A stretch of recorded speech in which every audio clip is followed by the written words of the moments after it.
जय श्री राम सभी को, जय सनातन धर्म की। तो कुछ दिन बाद हम वीडियो बना रहे हैं। आज के बारे में हम प्रभु के बारे में बात करेंगे, भगवान के बारे में बात करेंगे, ईश्वर के बारे में बात करेंगे कि वास्तविक में पूर्व काल में लोग ईश्वर को बुलाते थे, भगवान को बुलाते थे।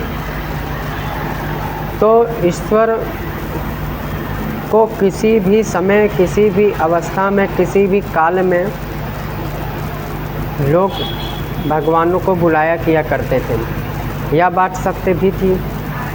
तो जैसा कि हम जिक्र करते हैं भक्त प्रहलाद के बारे में, तो भक्त प्रहलाद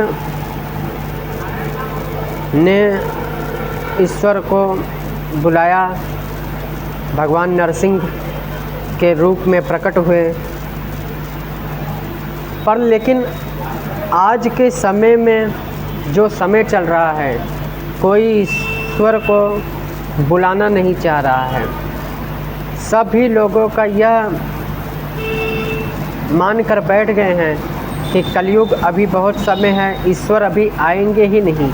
वह 4,32,000 वर्ष जब घोर पाप आएगा तब ईश्वर आएंगे इस धरा पर। बल्कि सत्य तो यह नहीं है, सत्य कुछ और ही है। सत्य जो है, ईश्वर इस धरा पर मौजूद हैं, भगवान कल्कि इस धरा पर मौजूद हैं और उनका जन्म भी हो गया है और वह अपने युवावस्था में भी इस समय मौजूद हैं। परंतु कोई भी मनुष्य, उनकी दृष्टि इस पर नहीं जा रही है कि वास्तविक में वह ईश्वर को बुलाएं, वह भगवान से मिलने की कोशिश करें। किसी भी मनुष्य का इस तरफ ध्यान नहीं जा रहा है। सिर्फ अपनी बुद्धि से वह भगवान को प्राप्त करने की कोशिश करते हैं। तंत्र से, मंत्र से अनेकों प्रकार की वह सिद्धि प्राप्त करना चाहते हैं, अनेकों प्रकार की वह शक्ति प्राप्त करना चाहते हैं। उनको लगता है कि हम शक्ति और सिद्धि और तंत्र मंत्र से हम भगवान को प्राप्त कर सकते हैं। तो बल्कि ऐसा कदाचित होने वाला नहीं है। तो इस विषय पर एक और तथ्य पर चर्चा करते हैं, भविष्य मालिका। तो भविष्य मालिका में लिखा गया है कि ईश्वर को कैसे प्राप्त कर सकते हैं। तो ईश्वर को एक ही शब्द आता है, भाव। तो भाव से ही ईश्वर प्रकट होते हैं। अब भाव होना भी कैसा चाहिए?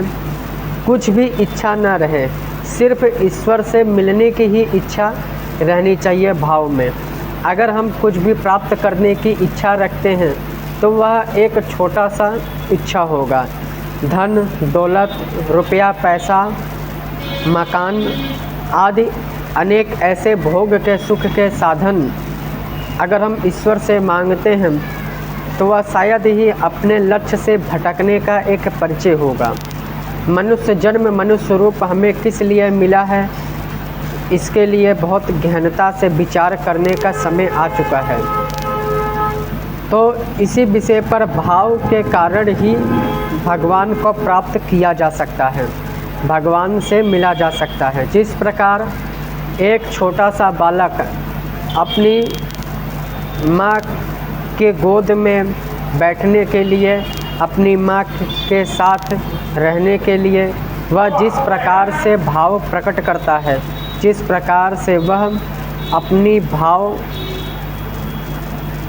का जो दृष्टि है वह अपनी माँ को दिखाता है, उसी प्रकार से भक्त को भगवान को भाव दिखाना पड़ेगा। तभी भगवान आपका हाथ पकड़ेंगे और अपने साथ ले जाएंगे। कभी हम लोगों ने यह विचार किया है कि आखिर हम लोग जन्म से पहले कहाँ थे और जन्म के बाद कहाँ जाएंगे? यह जो बीच का जो भोग है, जो भौतिक जो संसार है, भौतिक जो वस्तु है, यह हमें अपने पथ से कहाँ ले जाकर, कहाँ भटका कर छोड़ रही है। तो जब जन्म लेते समय जब बालक अपने भ्रूण अवस्था में रहता है तो वह हमेशा ईश्वर से यही प्रार्थना करता है कि हे ईश्वर, मैं इस संसार में, इस माया के संसार में अगर जाऊं तो हमें इस माया के बंधनों से न बांधना, बल्कि हमारा जिस कार्य के लिए हमें जन्म मिल रहा है उस जन्म में हम सफल हों।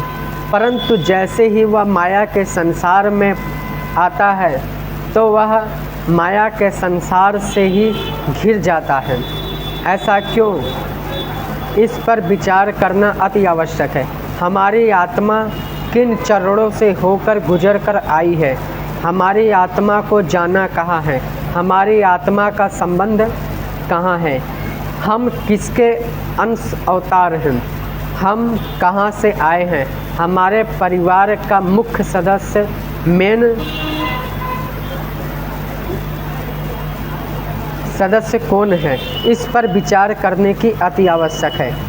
हमें यह जन्म किस लिए मिला है, इस पर अवश्य विचार करें। कुछ नया खोज के साथ अपना विचार प्रकट करें। तो आज का हमारा टॉपिक यही है कि आप लोग ईश्वर की शरण में रहें, क्योंकि जल्द ही समय परिवर्तन होने के लिए जा रहा है। और जिस तरीके से आज का विज्ञान बहुत ही कम समय में डेवलपमेंट, विकास को प्रदर्शित कर रहा है, यह बहुत ही घोर चिंता का विषय बन गया है, जिससे प्रकृति दूषित हो रही है। तो इस पर भी रोक लगाना अति आवश्यक है। दूसरों को कष्ट देकर अगर हम विकास करते हैं तो वह विकास किसी काम का नहीं रह जाता। वृक्ष को, पेड़ पौधों को काटकर, अनेकों पशु पंछी के घर को नष्ट करके हम विकास को परिभाषित नहीं कर सकते।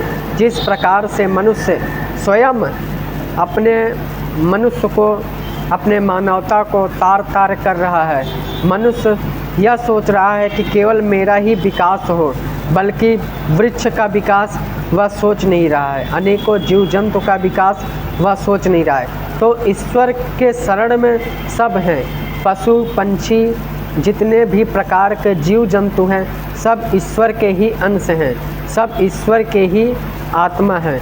जितना ही अधिकार मनुष्य का है, उतना ही अधिकार प्रत्येक जीव जंतु में, इस धरा पर रहने वाले प्रत्येक जीव जंतु का है। तो यह कोई भी मनुष्य यह न सोचे कि मैं ईश्वर का प्रिय हूँ। महाभारत काल में, महाभारत के युद्ध में प्रभु श्री कृष्ण ने सभी लोगों को खत्म करवा दिया। क्यों? क्योंकि वह अधर्म के रास्ते पर चल रहे थे।